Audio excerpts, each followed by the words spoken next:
Hi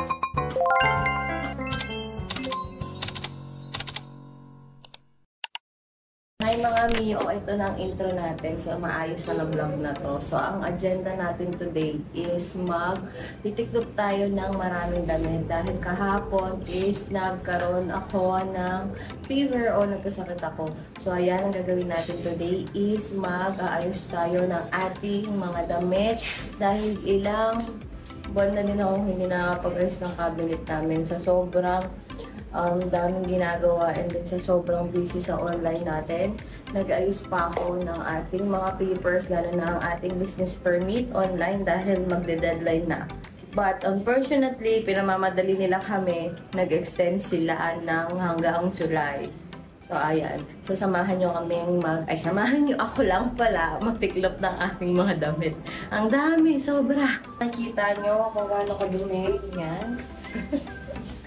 Sobrang aming damit. Ayan, yung mga bag ko, yung mga box andyan sa loob. Dami namin tatanggalin, ang dami kong i-remove, and then ang dami kong ititiklop ng maayos. Dahil ipapak pa natin yan ng maayos. Ayan, yung mga damit. Nahagis ko na lang yung mga bag ko. Kasi nandito sa baba yung mga bag. Nandito. Ayan, yung mga bag na ayan, nandito yung mga ginagamit ko sa cellphone. Nandito yung ibang bag. So, ayan, yung mga ano ko, para hindi nakisat. Ayan, para hindi na-fit-fit. Ayan. Yung mga hindi nagagamit. Basta kung ano na nilalagay ko na kailangan ko na talagang mag-itlog. Narinig yung scotch tape. Ayan. Si Daddy kasi nagbabalot sa TikTok today. So, kailangan ko na talaga dito ng para mag-peace of mind na ang utak ng mga nanay talaga. Ayan. Remove ko na muna ito. Ako may sasalita ako. Ayan, nandito din yung mga binigay na regalo ng Pasko. Ayan, yung mga bag ko. Ayan, yung magbabag haul tayo o magbabag haul tayo ng mga bag natin. Diba? Sobrang kung ano yun na yung nakikita mo sa loob. Ayan, magbabag haul tayo next time. Wala konti lang yung mga bag ko. Yung mga pinaka-ingatan ko lang ng mga bag, yan yung mga natira sa akin. Kasi minsan hindi naman ako mabag, lagi yung mga bag ko is yung mga ano. So, ayun.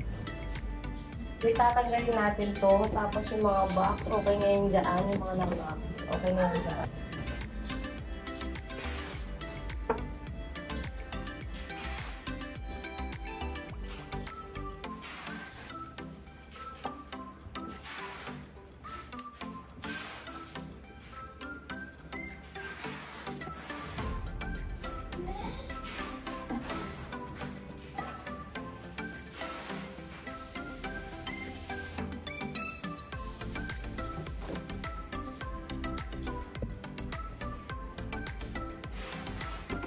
Ayan, no?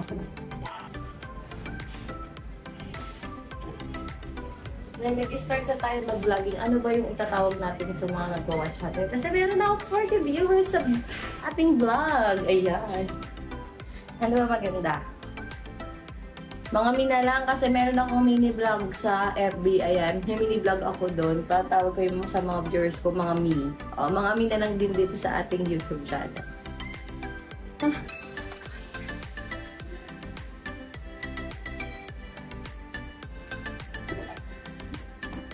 Gusto niyo makita ang ating pangalawang cabinet? Tada!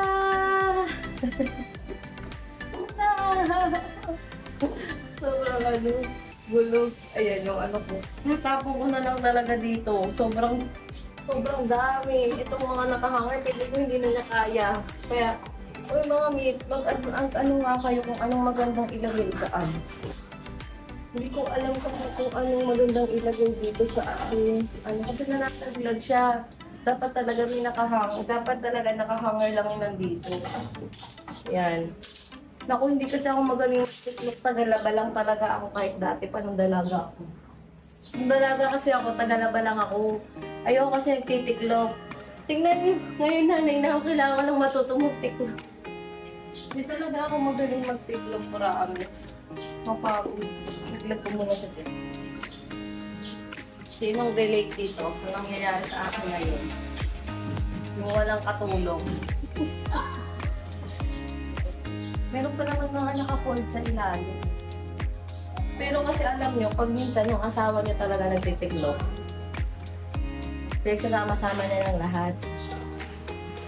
Pinang-relate ko. Hindi siya pag may pagsaseparate yan, tamad din mag-tiklop yun. Alam mo yun? Inano niya, tiniklop niya, binalit niya rin dito, hindi naman kabit yung cellphone dito.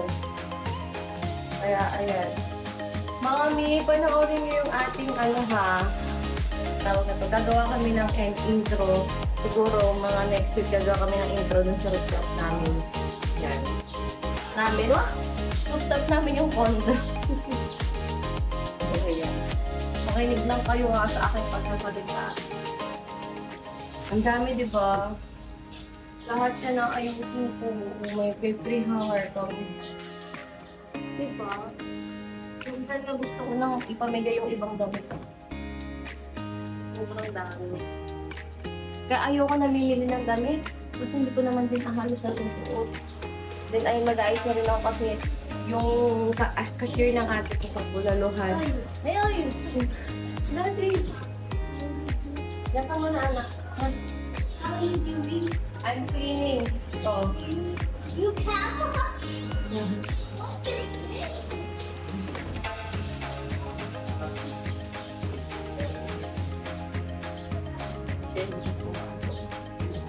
Kasi gagawin ng guguluhin niya din yung mga damit.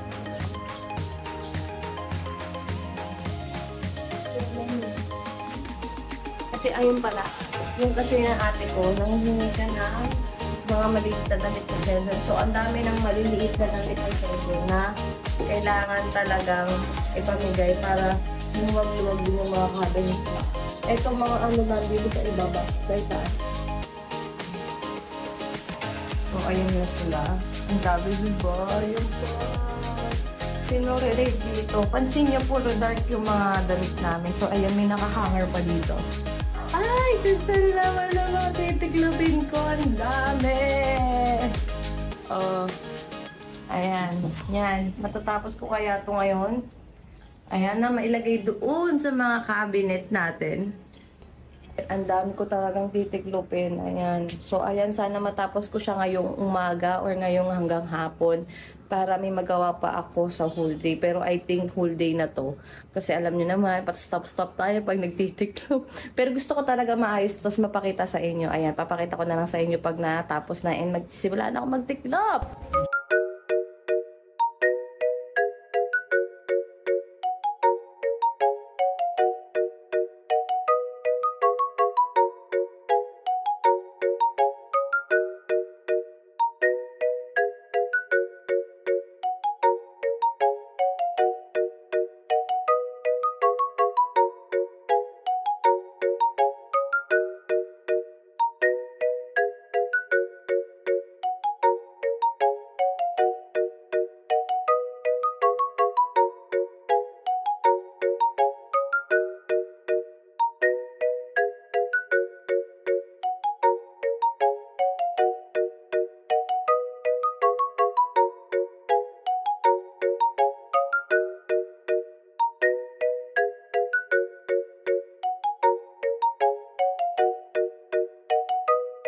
So, ayan, kaya magulo pa rin dito sa aming bahay kasi nga, kalilipat lang din talaga namin. Nakamike ako kasi ang ingay ng paligid ko talaga, promise. Hindi nyo maririnig yung boses ko kasi sobrang hina ng boses ko, mga mi. Ayan. Tapos, kalilipat lang namin. 2 months pa lang kami dito. Ayan. Bakit may nagsasabi rin sa akin? Ang dami nagsasabi sa akin kasi, bakit hindi ka bumili na ng bahay? Bakit hindi ka pa mag-loan ng bahay? Ganon. Marami rin nagsasabi sa amin ganon mag-asawa. Sabi ko naman, hindi pa kasi ako stable. Siguro kung kukuha ko ng bahay, stable na yung business na binibuild ko, yung para sa aking business is akin na talaga. Ganon. Parang brand ko, own ko, yon. Yun yung iniisip ko na bago ako kumuha ng bahay. Kasi sabi ko habang malakas kami, magtatrabaho muna kami na magtatrabaho. I think tsaka na kami kukuha ng bahay kapag stable na yung business namin na na-build. And then, okay na. Hindi na namin kailangan maghulog ng every month para sa loan namin sa bahay. Yun. Kasi gusto namin yung bahay na bibili namin, sabi ng asawa ko is amin na talaga. Yung hindi na kami maghuhulog, yung ganun. Kasi mas magandang unahin mo yung business mo kasi yan yung susurvive sa'yo hanggang future ng inyong mga pamilya. Ayan. Para sa amin kasi, pag halimbawa, maraming sabi, ba't di ka maghulugan ngayon? Kasi may business ka naman. No, kasi makukuha niya yung mga finance na kailangan ng business namin. Kaya hindi pa kami kumukuha ng bahay. Ayan. Madali magkabahay mga may promise. Basta may binibuild kayong business. Ayan. Business, ako kasi business ko muna bago business nila. So, ayan, tatawa lang din kasi ako kasi lagi nilang sinasabi na parang ang tagal-tagal mo na nagbe-business pero parang wala ka pa rin nararating. No, hindi naman ako walang nararating. Marami akong natututunan sa business ko. So, ayan, marami akong natututunan. Marami akong nalalaman na pasikot-sikot. Marami akong nalalaman. Learning is the key, not the success. Agad-agad. Kasi pag nag-success ka kaagad, it's a very fast fall. Alam nyo ba yun? Mabilis ang pagbagsak. Kasi hindi mo pinagdaanan yung step by step ng success in life. Hindi naman lahat ng negosyo is nagsasucess agad. Meron para sa'yo, and then may time, and then may para sa'yong oras. Ayan, sabi ko nga, di ba, redundant na. Pero sa totoo lang, oras is key. Yun. Oras mo, oras nila, oras mo. Oras nila yun eh. Hindi mo naman oras yun. Kaya mas maganda, hintayin mo yung oras mo. Kasi pag nagmadali ka, mas mabilis kang mahuhulog. They think I was so much impulsive on business. Pero hindi yun impulsive mga mi. Para sa akin kasi, new journey yun, new learning. Hindi ako nagmamadali. Kung kala nila kasi nagmamadali kasi, if you saw my post in FB, Instagram, sobrang daming nagsasabi na, hala, may iba na naman siyang pinasok. Hala, may iba na naman. Hindi mo kasi masasabing nagmamadali ako or hindi mo masasabi na mali na naman yung pinasok ko. Hindi mo kasi alam yung source of many income. Ayan. Kaya sabi ko nga sa inyo, success is not very fast way. Kailangan mong dumaan dyan. Diba? Naging ano na ako, business. Business literature. Diba? Pagtitiklop lang tayo ngayon mga madam. So, ayan, anyway, next time na natin pag itakal yan. Diba? Tayo na ang gabi ngayon. Kasi padagdag ng padagdag yung ginagawa natin. Ayan. Kunin natin tong mga na to. Nasa ilalim ng mga... Bakit nga pala, ang dami magtatanong sigurado ba't nasa kwarto ang aming sampayan? Kasi, nandito yung araw. Tsaka hindi naman basa yung mga damit. Selling ako kaya madam ang tawag ko talaga. Yan. Live selling talaga tayo. Kaya wala akong laging boses. Tapos parang hinahapo ako.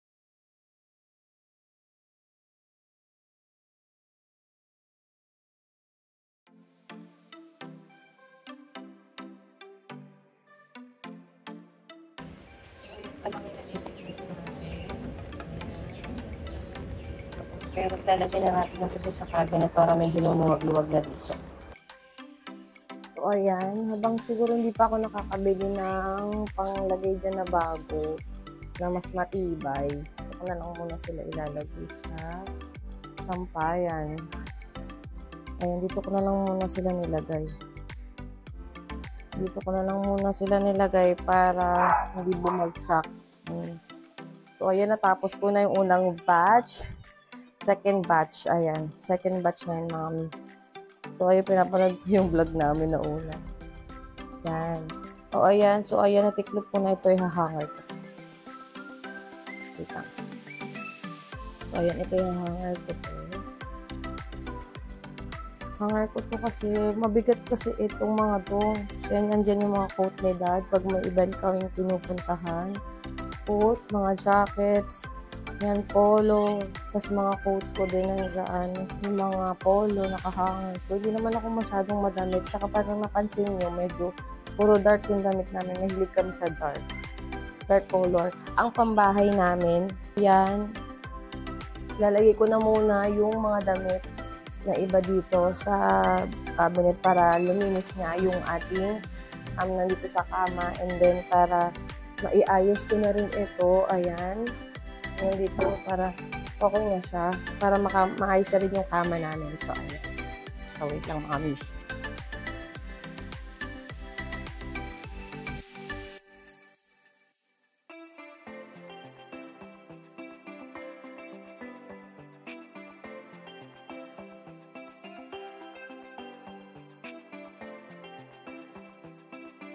So, ayan na yung first batch, mga mi. So, hindi ako ganun ka-perfect, pero naayos ko naman yung mga gusto kong ayusin. Hindi ako ganun ka-perfect mag-organize. Nandun sa dulo yung mga dress ko, long dress. Ito yung mga pang-gym ko.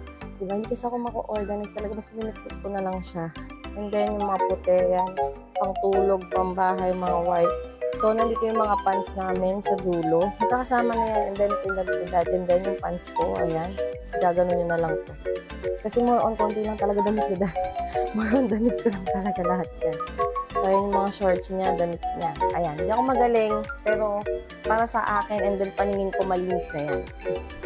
So, ayan na yung bed. Ito na lang yung mga ayusin ko. Lahat yan is panglakad. Yes. Natutulala na ako ngayon, guys. So, natutulala na ako talaga. Hindi ko alam kung saan ko sisimulan. Pero ang konti lang yan, ha? Para try na natin i-fold lahat. Second batch na tayo. Babalikan ko na kayo sa huli siguro. Pag tapos na lahat and then naka-arrange na siya ulit. Kesa naman yung unang kita nyo na before and after, diba? Sige na. Bye-bye! Ready to teach you how to fold the clothes? Po-fold niya daw yung clothes.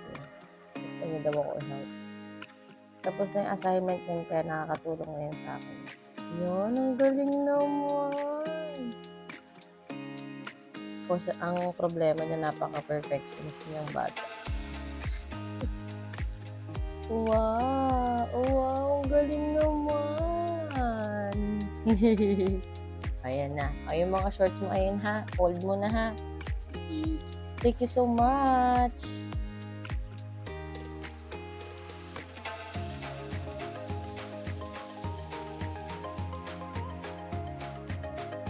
So, nagsasalita pala ako. Hindi naka-record. Ayan, nakakapasok ko siya dun sa loob. So, ito yung mga damit niya. Ayan yung mga damit niya. Ang hirap hatakin niya sobra. Ayusin ko yung daddy. So, ayan yung mga damit. Akala ko ang dami namin damit. So, ito na yung kwarto namin. O, di ba, medyo luminis. Ayan. Ito yung mga bag ko, mga naka-cover. Ayusin ko yan doon. And then, yun, mga yun, ipapamigay yan sa pamangkin kong lalaki si Grace. So, ayan, mga underwear yan, huwag yan tingnan. So, ayan. So, ayun lang, mga madam. Thank you sa pagsama sa paglinis ng aking cabinet. Ayan, cabinet haul tayo next time. And then, mga bag. Ewan kung anong next na vlog natin. So, ayan, ang init. Thank you so much sa panonood. And then, sana, like, subscribe, and share ang ating vlog, and then itong ating page, itong channel natin. Kaya samahan nyo ang buhay namin. Bye-bye!